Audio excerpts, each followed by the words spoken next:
La yastawil ashabun nar wa ashabul jannah. Beda penghuni surga dan penghuni neraka kuwi beda. Jadi kowe iso ndelok di masyarakat, di pemusda gitu. Iki tidak sama penghuni-penghuni neraka dan penghuni-penghuni jannah. Nek ngumpul ngerasani kanca, golek kelemahane kanca, ya itu berarti itu kelompok neraka. Nek pengen roh ahli neraka yang ngono, nek arisan sing borongokne apa? Ngerasani sing A, si B, si C sing do gak teko. Es kowe dientek-entekne, lah itu berarti arisanmu itu adalah kelompok ahli neraka. Kan gitu. Tapi nek sing dibahas tentang program sing sering gak teko itu piye carane supaya memiliki kesadaran, berarti ini adalah kelompok jannah. Nah, ngumpul, kalau kamu diajak ngumpul sama temenmu, isine omong-omongan ki apa? Golek kelemahane kanca orang lain atau mencari kebaikannya orang lain, program-program. Nah, itu berarti ki surga atau neraka. Nek jelas-jelas wiro neraka mbok terus-terus nih, ya kamu berarti menjadi bahan bakar neraka.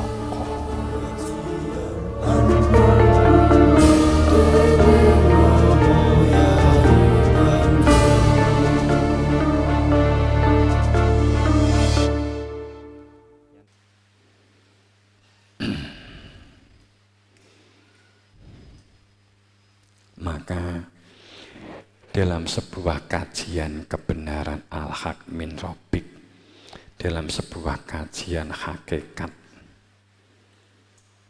bahwa menyimak, mendengar, mencermati dengan hati nurani dalam sebuah kesadaran ruhiyah. Saya ulang. Kalau kamu menyimak dan mendengar sebuah kajian perihal hakikat, perihal tauhid, itu simak dengan kesadaran ruhiyah dalam dimensi hati nurani, tidak menggunakan pijakan lahiriah jasadiyah. Sebab jika pijakannya adalah lahir jasad, hidup yang kamu lakukan, hidup yang kita lakukan menjadi sia-sia. Informasi pengetahuan yang diterima berhenti menjadi pengetahuan yang sifatnya lahir. Ya'lamunan duhir minal hayati dunia. Hanya berkutat pada pembahasan lahir, perspektifnya lahir. Padahal inti manusia, inti dirimu, inti kue masing-masing kamu, itu intinya adalah keberadaan ruh, keberadaan fitrah. Keberadaan fitrah. Yang pulang kembali kepada Tuhan itu adalah mengenai yang fitrah, mengenai yang ruh, itu yang kembali pulang. Sedang jasad itu hanya akan dipendem, ditanam di dalam tanah. Karena jasad itu fungsinya sebagai alat sebagai alat transportasi, alat yang menghantarkan penumpang. Penumpangnya nafahtu fihi min ruhi. Penumpangnya itu adalah Ruh yang telah ditiupkan sehingga kamu punya kehidupan. Kamu bisa melihat, kamu bisa mendengar, kamu bisa berpikir, kamu bisa bekerja, kamu bisa belajar. Itu karena ada daya kuat Tuhan, ada huwa balwa ayatum bayinah fi sudur ladzi utul ilma. Pandanglah huwa, tetapkan di dalam hatimu. Dia adalah ayat yang nyata, berada di dalam dadamu. Itulah inti manusiamu. Pandanglah dia. Dialah yang kamu kembalikan pulang kepada Tuhan. Mengenai jasad, opo dipendem, opo dibuang, opo dibakar, opo dilempar ke laut, tidak memiliki dampak atau pengaruh apapun jika ruhmu kembali kepada Tuhan.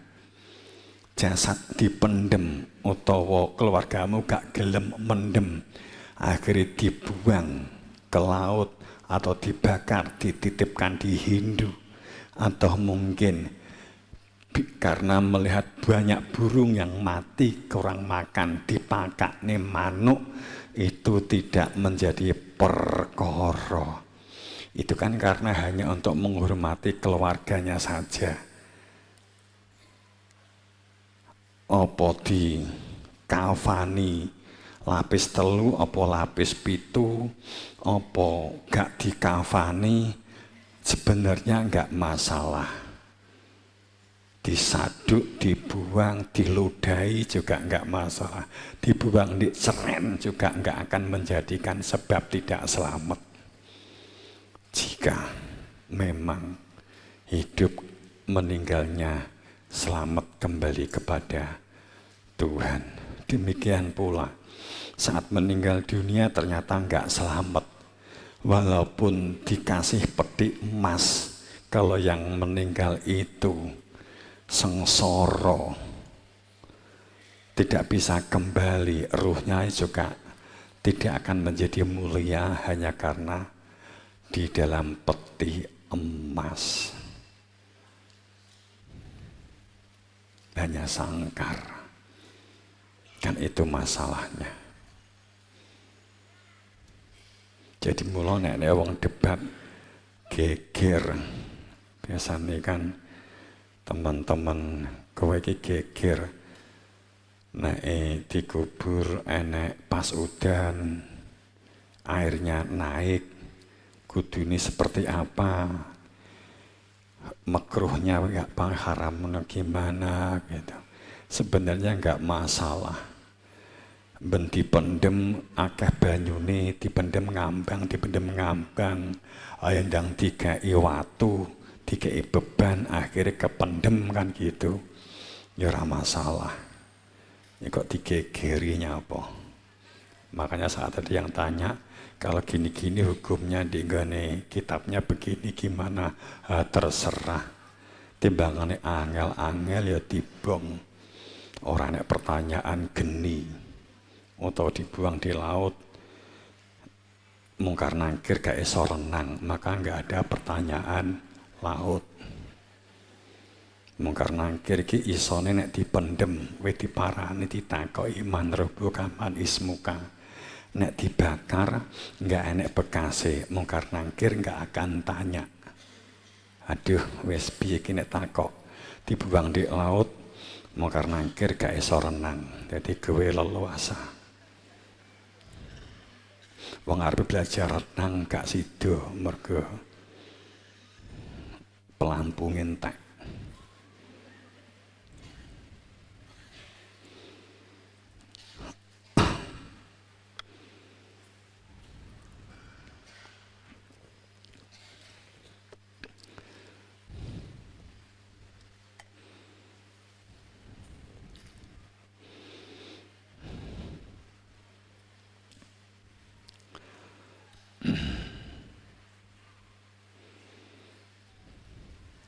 Jasad itu hanya tampilan saja, hanya transportasi, mengantarkan hati nurani, ruh dan rasa dihantarkan kembali kepada Tuhan.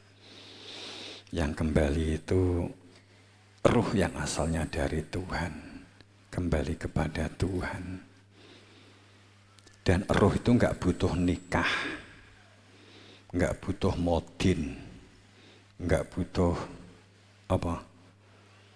penghulu untuk dinikah sama bidadari.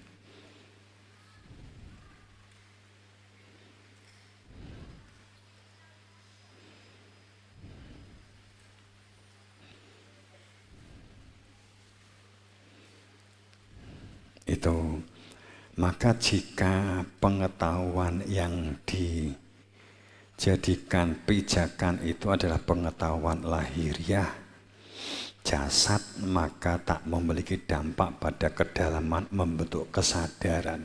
Sehingga orang yang dikatakan, kita sering mendengar orang itu membentuk kesadaran, itu banyak orang yang cerita. Tapi kesadaran itu seperti apa sih? Kedua, orang yang mengenal Tuhan itu seperti apa? Orang yang mengenal diri itu seperti apa? Kalau kamu dalam dimensi sadar, kemudian mengenal diri yang mana? Pada saat kita mengenal diri, kemudian kita mempelajari tentang cara berpikir, mungkin kamu akan belajar tentang otak, tentang plastisitas cara berpikir, kemampuan karet, kemampuan seperti lunaknya karet, kemampuan untuk menyesuaikan dengan keadaan. Saat fleksibel yang diperlukan itu perilaku seperti apa? Tidak menjadi manusia yang kaku dan beku, tapi menyesuaikan dengan di mana sosial kamu hidup, di mana hidup kamu dalam bersosial.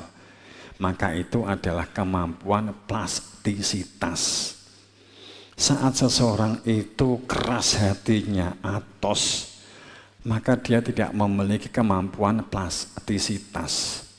Sehingga dia ada di dalam kehidupan itu menjadi manusia yang bergudul sakarepe dewi. Itu berarti otaknya cacat. Manusia itu sama Tuhan diberi kemampuan plastisitas. Kemampuan bagaimana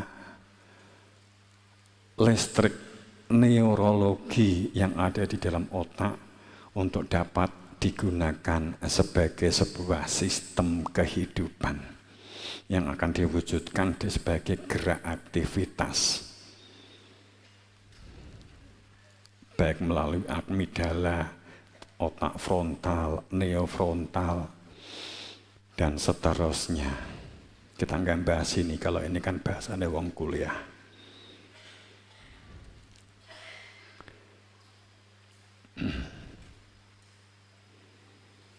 Artinya bahwa kita mempelajari cara berpikir, cara otak bernalar, cara otak berrasional.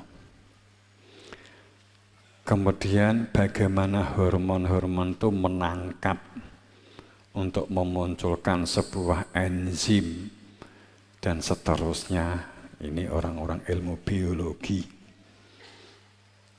Pada saat seseorang itu mempelajari tentang tindakan, perilaku, cara ngomong, cara sosial, sehingga ada sebuah ilmu parenting, ilmu psikologi, sosiologi, ilmu kependudukan, dan seterusnya. Ini juga sudah membantu seseorang untuk memiliki kemampuan komunikasi yang baik, bersosial yang baik, sehingga bagaimana cara berbisnis, bagaimana cara berdagang, bagaimana kalau ingin membuka lapak, kalau kamu ingin bakulan, psikologi apa yang diperlukan, psikologi apa yang perlu ditanamkan, sehingga pelanggan itu datang tidak kapok karena melihat kamu sebagai sang pemilik lapak ternyata memiliki kemampuan andap asor, psikologinya sangat baik.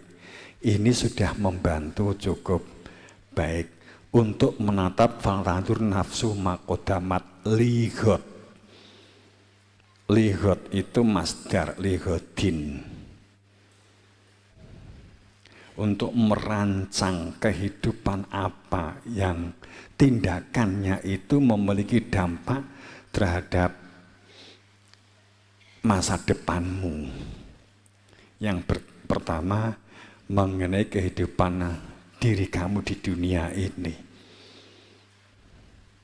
sehingga tidak menutup rezekimu, tidak menutup kehidupan sosialmu, tetap baik. Tapi yang inti, walatu nafsu makodamat ligot ma itu sesuatu yang akan membentuk kepribadianmu, yang lahir ataupun yang batin, yang memiliki dampak apa yang kamu lakukan, perbuatan yang kamu jalani, itu akan membuka jalan rezeki, jalan sehat, jalan yang menjadi manusia yang baik.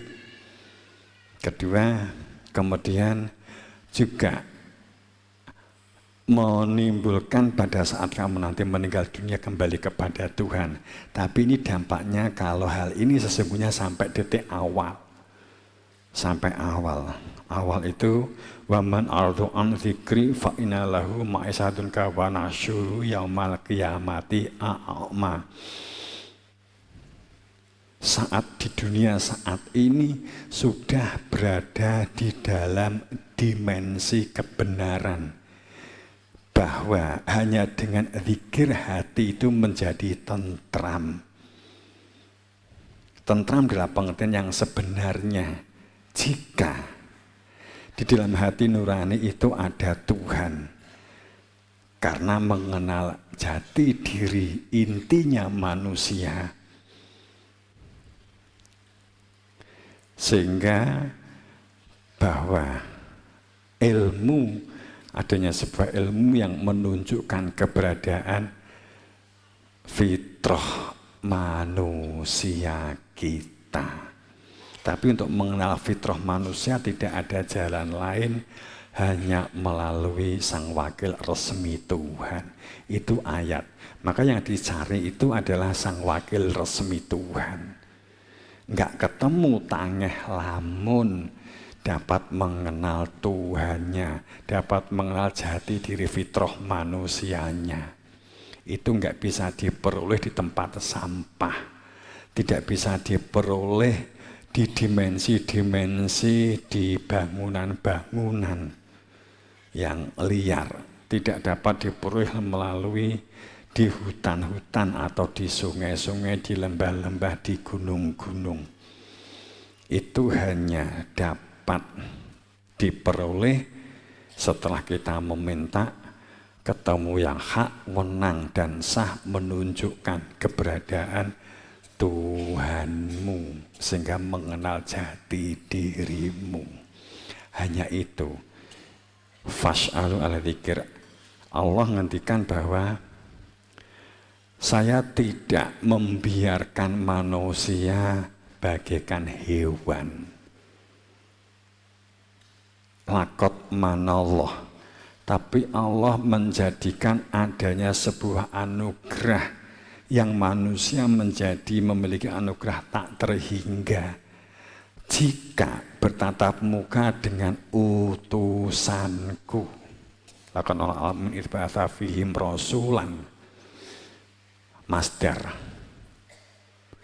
Dalam kepastian saya, Tuhan, aku Tuhan, pasti menunjuk adanya wakil resmiku yang dapat kamu tanya tentang keberadaanku. Pasti. Bagi mereka yang menghendaki untuk dapat pulang kembali kepadaku. Tapi bagi mereka yang memilih fasikun, memilih jalan gelap pun, di dunia juga diberi kemurahan Tuhan. Ning hanya dunia.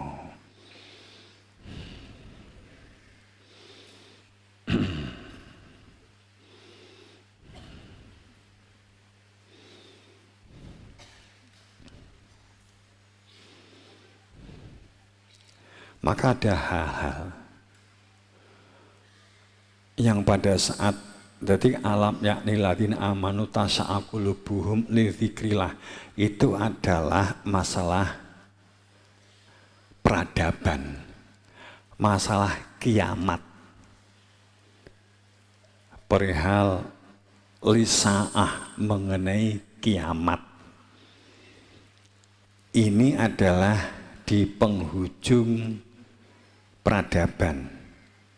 Orang mengatakan ini adalah penghujung dunia akhir. Ning bukan dalam pengertian dunia secara global. Pengertiannya adalah peradaban lama hilang, akan masuk pada peradaban baru. Tatanan lama yang dikontrol oleh ketakutan, oleh kekuasaan, oleh ketamakan, oleh kekuatan, oleh mereka yang ketakutan jika tidak memiliki kemampuan mengontrol massa. Jadi sistem ini akan hilang. Maka jika peradaban baru jelas pola pemilihan presiden, pola pemilihan bupati, pola pemilihan lurah pasti akan berbeda karena sistemnya jelas tidak akan menggunakan sistem banyaknya tepuk tangan dan juga banyaknya validasi dan banyaknya pengakuan dari orang-orang. Peradaban baru tidak memerlukan tepuk tangan, arogansi terkait dengan sebuah katakanlah pengakuan, bernarasi di tengah lapangan, semakin banyak mendukung pendukungnya, semakin banyak orang bertepuk tangan, kemudian mengakui pilihan dipilih. Kalau melihat dalam sistem peradaban baru, tidak akan menggunakan sistem itu. Kemudian sistem apa? Dibuka engkau saat yang bukan belum saat ini. Sistemnya enggak seperti sekarang. Kalau sekarang itu pokoknya gue terkenal, jadi artis, mungkin bisa kepilih jadi DPR, MPR, jadi bupati, jadi lurah, paling tidak itu ya. Sapa sing saya terkenal semakin mudah untuk terpilih walaupun goblok, walaupun tidak tahu, walaupun gak roh rumusan tentang politik, sing penting terkenal. Nek masyarakat iku ndelalah senengane itu jogetan, maka kemudian sing pengen jadi pemimpin sering mengadakan perhelatan jogetan, maka dia akan lebih mudah untuk dipilih. Kalau masyarakatnya itu seneng sekak, maka sang pemimpin belajar sekak, kemudian mengadakan kegiatan formalitas sekak, maka akan cepat. Kalau rakyat itu seneng minton, dikei lapangan minton, disosialisasi ini sing bangun aku, maka akan dipilih orang. Makanya saat masyarakat seneng minton, pemimpinnya juga seneng minton. Nek masyarakatnya seneng sekak, pemimpinnya ya seneng sekak. Nek pemimpinnya itu seneng joget, maka rakyatnya seneng joget, pemimpinnya juga seneng joget. Karena itu adalah secara nggak langsung permintaan dari rakyat. Sedang kebenaran, nek masyarakat seneng kebenaran, bukan seneng ritualitasnya, bukan hanya sekedar seneng retorikanya, kemudian memang benar-benar masyarakatnya itu spiritual, tapi bukan dalam makna religius, karena spiritual dan religius itu berbeda. Religius Orang religius itu diluk-diluk dalil, itu orang religius. Orang religius itu belum tentu dia itu adalah spiritual. Orang religius itu sing penting pakaiane ketok religi. Sarungan, kopiahan, ndi-ndi nganggo mukena. Diluk-diluk astagfirullahaladzim, subhanallah. Jadi sak menit itu nek maca subhanallah 3 menit. Itu ciri orang religius. Tapi pelit, kikir. Nek gak diundang Pak Kaji nesu. Berarti dia enggak spiritual. Dia religius tapi dia enggak spiritual.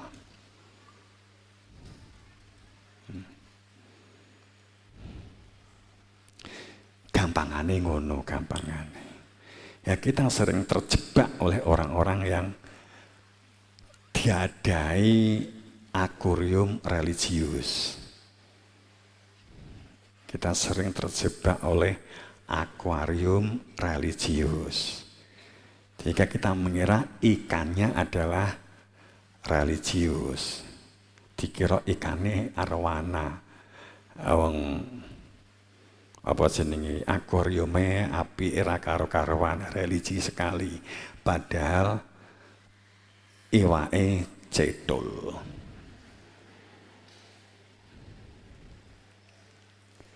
Ngerti iwak cedul lah?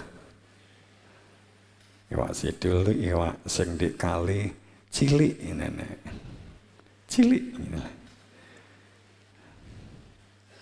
Sak ngisore ikan sing khas Blitar ya apa, ya apa?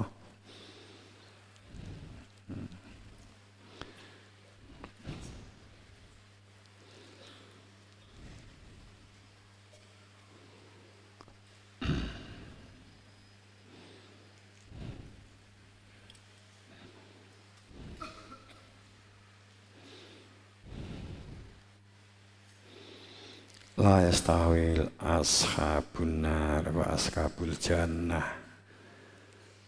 Beda penghuni surga dan penghuni neraka kuwi beda. Jadi iso ndelok di masyarakat, di pemusda gitu. Iki tidak sama penghuni-penghuni neraka dan penghuni-penghuni jannah. Nek ngumpul ngerasani kanca, golek kelemahane kanca, ya itu berarti itu kelompok neraka. Nek pengen roh ahli neraka yang ngono, nek arisan sing borongokne apa? Ngerasani sing A si B si C sing do gak teko, es kowe dientek-entekne, lah itu berarti arisanmu itu adalah kelompok ahli neraka, kan gitu. Tapi nek sing dibahas tentang program sing sering gak teko itu piye carane supaya memiliki kesadaran, berarti ini adalah kelompok jannah. Nek ngumpul, kalau kamu diajak ngumpul sama temenmu, isine omong-omongan ki apa? Golek kelemahane kanca orang lain atau mencari kebaikannya orang lain, program-program. Nah, itu berarti ki surga atau neraka. Nek jelas-jelas weruh neraka mbok terus-terus nih, ya kamu berarti menjadi bahan bakar neraka. Kan gitu.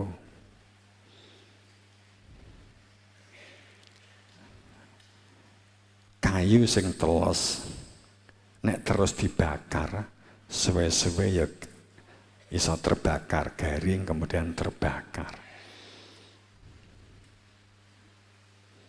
Kan gitu. Jadi nek jelas-jelas bahwa lingkunganmu, kancamu kok win rokok, kayu sing mobal-mobal, ya kudu tatak untuk menjauh, bukan berarti benci. Bukan berarti benci. tapi menjaga jarak karena ternyata dia adalah api neraka. Nek mbok terus nih ya lama-lama mbok kowe mencoba dengan air sing teles, lama-lama juga akan ikut terbakar. Ketiga, jangan menjadi orang-orang sing kalau ingin memang berada di dalam nyatake belum saatnya kah orang-orang iman itu untuk nyatake zikir menjadi pusaran hidupnya. Karena tentram itu hanya jika hatinya ada zikir. Selamat itu juga hanya jika hatinya ada zikir. Engkau kita tutup dengan cerita, walaupun mungkin juga sudah sering, bagaimana sesungguhnya kematian. Walaupun mati itu enek loro, mati wajib dan mati ikhtiar.